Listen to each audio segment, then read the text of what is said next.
9 মাস বয়সী একটা বাচ্চার লাশ তার বাবার সাথে দেখা করতে কারাগারে যাচ্ছে।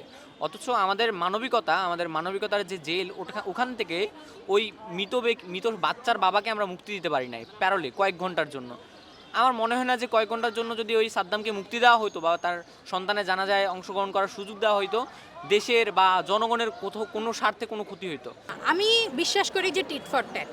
আমি যা করছি আমার সেটা পেতেই হবে, এখন সেটা একভাবে হোক না হয় অন্যভাবে। সাদ্দামের সাথে যা করা হয়েছে তাতে কোনো ভুল কিছু করা হয়নি, কারণ আমরা যদি জুলাইয়ের দিকে ফিরে তাকাই আমার কাছে মনে হয় যে তারা আসলে যেই ধরনের অন্যায় অত্যাচারটা করেছে সে তো দোষী, তার জন্য তার প্রতি কিছুটা মানবিকতা কমায় দেখানো হয়েছে।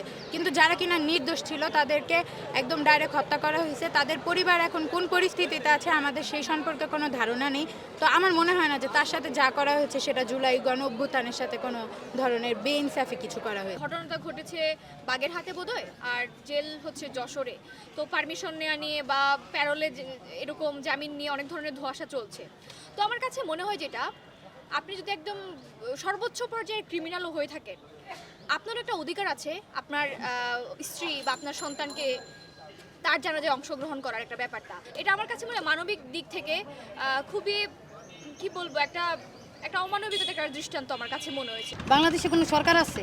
দীর্ঘ 17 বছর যখন খালেদা শেখ হাসিনা সরকারে ছিল তখনও তো এরকমই দেখছি আমরা, দান্ডাবাড়ি নিয়ে মানুষের জানা যায় গেছে, বাবার জানা যায় উঁচু করতে পারে নাই, এক হাত উঁচু করছে আর এক হাত ধুইতে পারে নাই। তো এখন তো কোনো সরকারই নাই, এখন তাদেরকে পেরালে মুক্তি দিবে। গত 17 বছর এরকম হয়েছে যে বিএনপি বলেন, জামাত বলেন, এদের অনেক নেতাকর্মী জেল খেটেছে, এদের বাচ্চা কাচ্চা এতিম হয়েছে বা মারা গেছে।